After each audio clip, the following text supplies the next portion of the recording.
Hello and welcome to a special edition of the In the Money Players podcast. This is a carryover show that we do from time to time for various people, including our friends over at Naira. We'll be hearing a word from them a little bit later in the show, but we'll kick things off here by me telling you who I am. I'm Peter Thomas Fornatale, back with you in the Brooklyn bunker once again. Travel resumes shortly. Going to be heading over to the UK on Saturday night into Sunday morning. Going to see the New York Football Giants Sunday, aka the worst 3-1 team in NFL history. But that's okay. We're going to have fun and find a way to have a bet and enjoy them against the Green Bay Packers. Then hanging out in England, going to do some work over there next week. And then the stated purpose of my trip, Champions Day. So that'll be fun. But we'll be following USA racing, of course, the whole time. Keeneland, Belmont, at Aqueduct, all that good stuff. And to talk about this carryover with me, more than 71,000 in the pot, we bring in our friend who does so much stuff for us over at In the Money Media. He's Race Lens power user, Matt Vagvolgyi. Matt, how are things? I'm good, Pete. I'm good. You're back to traveling again. You're off. I was to home 2 weeks. That's again. good. Yeah, I mean, 2 weeks at home was wonderful.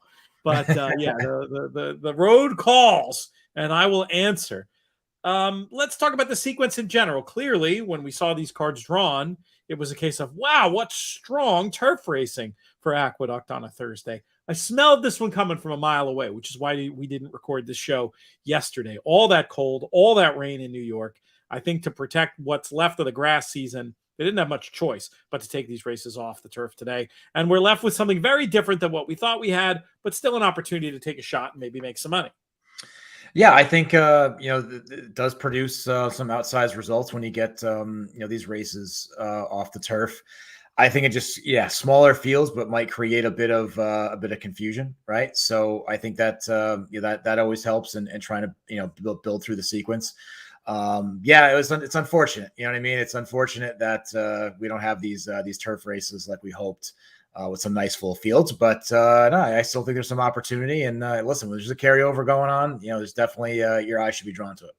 Yeah, the carryover in the $1 pick six is a good thing. My opinion's starting to evolve about mandatory payout days and the 20-cent minimum and what a benefit that ends up being for computer players. We'll tackle that topic another time. But for now, suffice it to say, I love the way they do it in New York, and I do think we see some opportunities. Hopefully, we'll find one today. It kicks off in race number 4, 2:12 Eastern. Coming right up, folks. Fillies and mares, 3 and up. $30,000 claimers, 1 mile off the turf. What numbers will be on your tickets to get this thing kicked off? I'll start going to the main track only that stayed in here with Holiday Jazz, Rudy and Gomez here. Again, am I in love with this horse? No, but it's proven to show some speed. I think can either go to the lead or could stalk the pace. Does have a nice win. Drawing off. Going 7. I don't think a mile would be, again, against this horse. I know kind of stopped the last time, but still hung around in the number. So again, it's going to have to step up. I think it's a little bit of tougher company, even with the horses that stuck around. So I'll go with the 16 Holiday Jazz. I'll also take a look at the horses, an absolute bomb on the morning line, which is Elegant Loban. Again, just a horse that could get away. Again, I want to see how this track plays, but I think being forwardly placed on an off track here at Aqueduct certainly helps your cause. Pulled this off at Belmont, going back, to a few races back. Again, I think we'll probably sit somewhere mid pack and try to make a run. But if no one wants to lead, I think can go after and get it. And then probably is it the 2 Massabes? How you say it? Just want to see this horse, probably the class of all the plays that I have here. Would really like to see this horse get back onto the dirt again. It's kind of a speed and fade effort going back to that first effort in January at Aqueduct. So I'm going to go with the 16 and the 2 as A's, and I'm going to have the 8 as a B, Pete. That's funny. In this race, we come up with the exact same A's. I had Holiday Jazz, not much to add.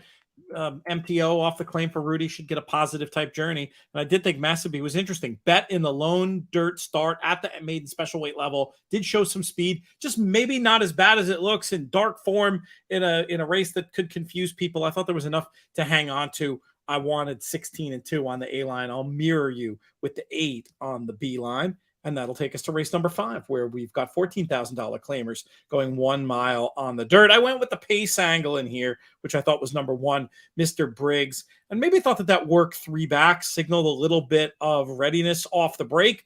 We shall see. I also wanted some 2s, Grecian Pharaoh. Try to wake this one up on the drop. I just thought digging through the form of Grecian Pharaoh, found plenty of races that were just a little bit better than they looked for one reason or another relating to trips and biases. I wanted 1s and 2s. I'm open to including more. What did you have in here, Matt? I'm the same, Pete. The same with the pace angle as well. So I'm gonna copy and paste what you just said there. But again, if this track, it pays to watch these races early and see what unfolds in the first couple of races. I mean, you might get an idea there, but generally speaking, you do want to be forwardly placed. Like I said before, on these off tracks.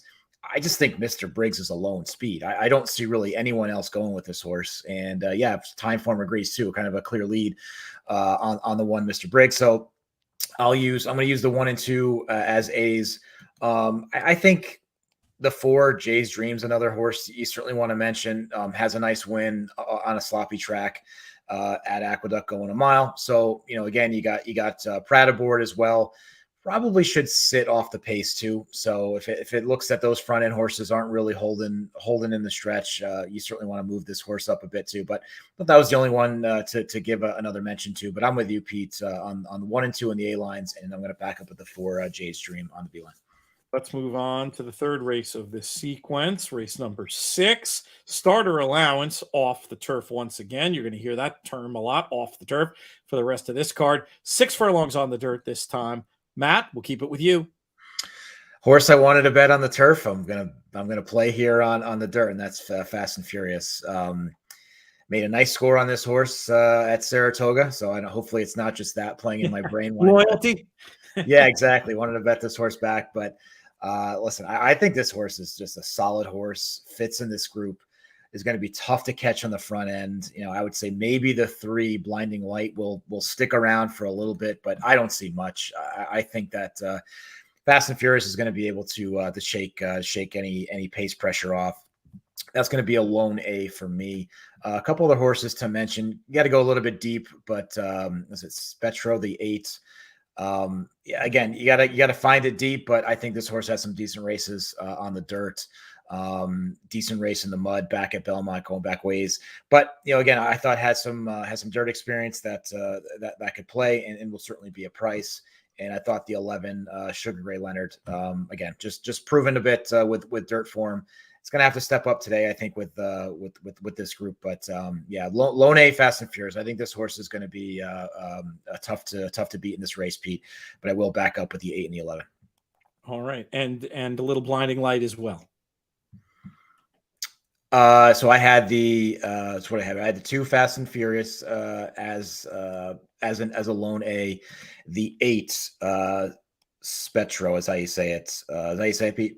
And then the 11 Sugar Ray Leonard. You mentioned Blinding Light, but you were just talking about a potential pace rival. You actually correct? Blinding Light in your picks. Yep, I think Blinding Light. My bias in there because I actually I do have Fast and Furious, and I think could be dangerous right back with similar tactics. But I put Blinding Light on top, wondering if he might not get just a perfect trip in here, sitting off of Fast and Furious. I really felt pretty good going to war with the 2 and the 3. I'll take another long look at the 8 and the 11 here in race number 6. I do want to give a word from our sponsors, but you know what? I've got to dig and find that. See, it is funny. You think doing it live is going to be exactly the same, and then, of course, it does end up being trickier. But no big deal. We'll come back, and we'll get that read in there for our sponsors after this next race, which is race number 7. 350 is the post time for this allowance race, originally scheduled on turf. Now we're going at 1 mile on the dirt, and I went with Street Czar, another situation where I just think this is a runner that could be loose on a track that it didn't really last week, but I'm thinking after the rain might be playing well for forward runners once again. And I wanted to use the 9 Curlin's Wisdom as well, just as a runner that has a couple of, I thought maybe a little bit better than they looked, dirt races again, between trips and tricky beginnings and fast for the level and that kind of thing. So I was going to play this one 1 and 9. What do you like in here? I'm going to go the same way here, Pete. I'm just going to reverse it a bit. I'm going to press up Curlin's wisdom a little bit here. I just question Street Czar's fitness going a mile. Again, this horse gets loose, like my pace model, as well as again looking at time forms, similar spot here. I just think the 1 and the 9 are in their own race in this race, to be honest with you. I think they do pull far from this group. But I think Curlin's wisdom is interesting coming back here on the dirt. It's a talented horse, can run well on both surfaces. I like the trip. And again, I question distance. That's really the only knock I have against Street Czar. And I think Curlin's wisdom is going to be sitting right there waiting to pick it up. Today's show brought to you by our friends at NYRA. The big races just keep coming at Belmont at the Big A. After 7 graded stakes last weekend, we're going to be treated to 6 more this weekend, including plenty of win and you're in action. The headlining race of the weekend will be the Grade 1 $500,000 Joe Hirsch Turf Classic, where we will see Warlike Goddess and Gufo clash both horses coming into the Hirsch hot, with Warlike Goddess taking home the crown in Saratoga at the Grade 2 Glens Falls, and Gufo, of course, emerging victorious in the Grade 1 Sword Dancer. Join Greg Wolf and Maggie Wolfendale, Acacia Courtney, Jonathan Kinchin, and the whole NYRA team as they bring you live racing, expert analysis, and picks for America's Day at the Races showtimes. You can go to inthemoneypodcast.com/TV, and we'll give you a handy look there. Contest on Saturday, $300 buy-in. You can find info about that on the NYRA site, as well as their showdown, the free-to-play game, NYRA.com, to learn more about that. Have you been participating in these $300 Saturday games much, Matt? Not as much as I used to, like especially during Saratoga. Played quite a bit. We need to rename it the Nick Tamro Invitational. Actually, he has been crushing, hasn't he? We got to make that happen. So, and good for him. I mean, again, those contests are great to play in, and I know I've said this before, but especially with like the Breeders' Cup Betting Challenge coming up, like if you've qualified and haven't really played much in terms of live contests, these are the ones I think to get you some experience with actual live money. To get some idea of how it plays and some strategy and look at some different things. So, I use those contests to kind of, play around with some different ideas, but they're fun to play. And I think they're also, even like what you've got going on, Pete, with the, the Breeders' Cup Pick and Pray going on this afternoon. I think it's a great contest to get into a great tournament, but they can both be what I call bankroll governors, right? If you're not in love with any kind of sequence during the day, but you want to get some action in, I think playing in those contests, I think restricts your bankroll. So you don't just go overboard playing something you don't really like. But you got action, pretty much the majority of the day. And who knows, you might get lucky and win some, but I like to look at those as maybe some keeping the bankroll tight and separate from maybe a day that I don't like. I love that too much. I love that bankroll governor idea. Yeah, we have a BCBC qualifier, $179 to play, but it's better than most because the VIG goes entirely to our equine charities, Thoroughbred Aftercare Alliance and Thoroughbred Retirement Foundation. So you're really doing good in a lot of ways. And you mentioned about the benefit of controlling your action for the day and bankroll stuff. You still also, you have a great upside in these bets. I mean, believe me, I think they're fantastic. I hope folks will join us. Horseplayers.com, the place to go for that one. We're going to have qualifiers the next few weekends throughout the Horse Player Happy Hour playoffs, where you're also playing. Don't forget to get your picks in. I've got a note on my desk reminding me not to forget. With the way my day gets crazy, I've got a note literally right in front of me. Don't forget. Don't be that guy with all the X's across his picks, right? Exactly. Okay, 2 more races to talk about. We'll burn through them for you. For me, they were more complicated. I'm usually loath to give 4 runners. I'm going to go with 4 runners in each of these last 2 races, starting with race number 8, which is an allowance race for 3 and up fillies and mares going 6.5 on the dirt. And my numbers in here, I went with the 7 and the 6 on the A line.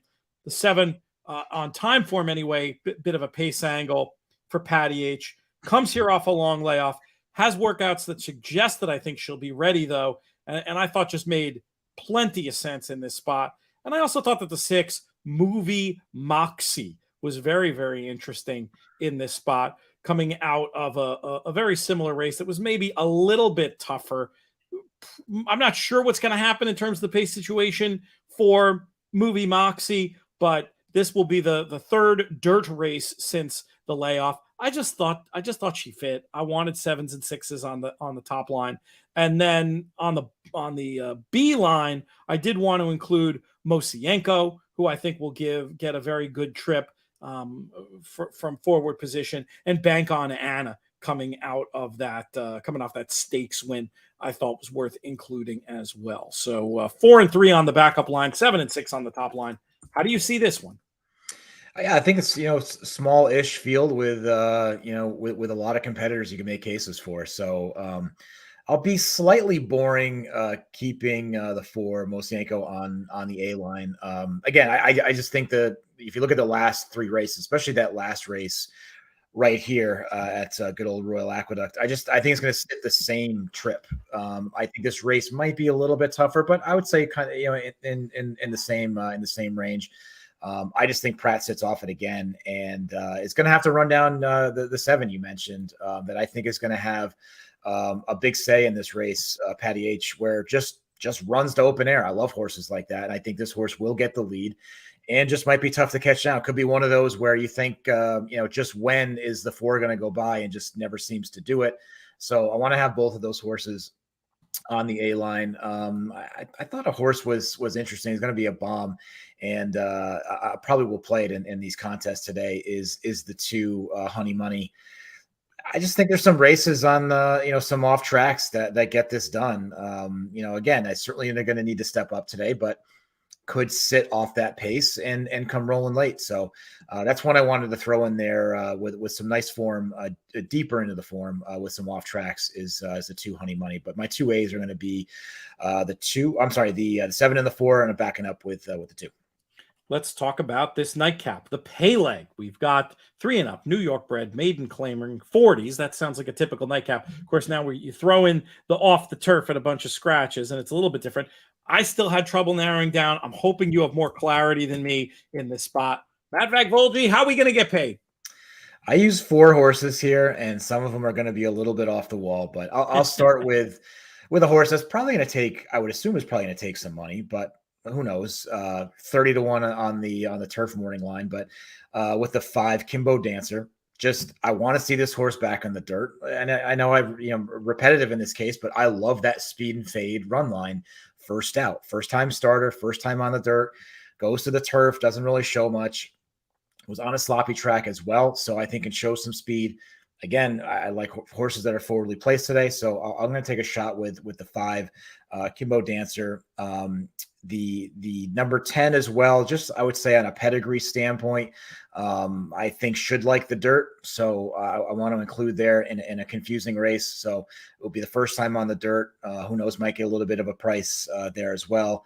The 11 Toga Dancer, very similar as well. First time on the dirt here, I think should appreciate the dirt as well as an off track when looking at from pedigree lines.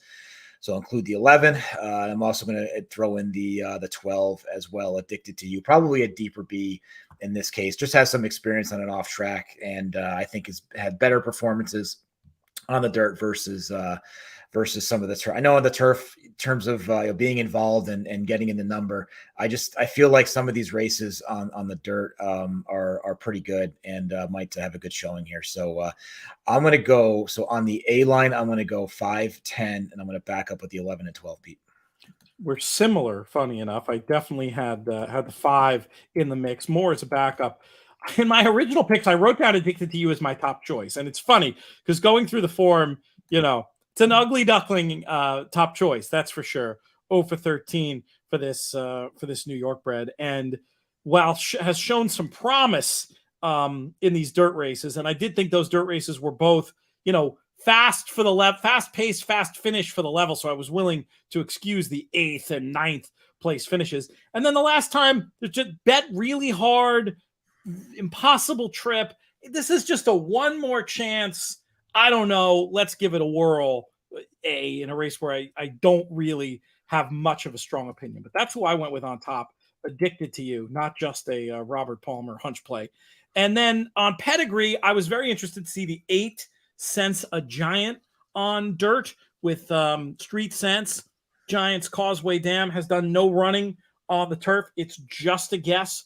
But this is a horse facing an easy field and getting onto a new surface that I just felt like, from a pedigree point of view, made sense. Kimbo Dancer, I don't have much to add. I had as a top B, and then I also had the 10 who you mentioned, Ableton.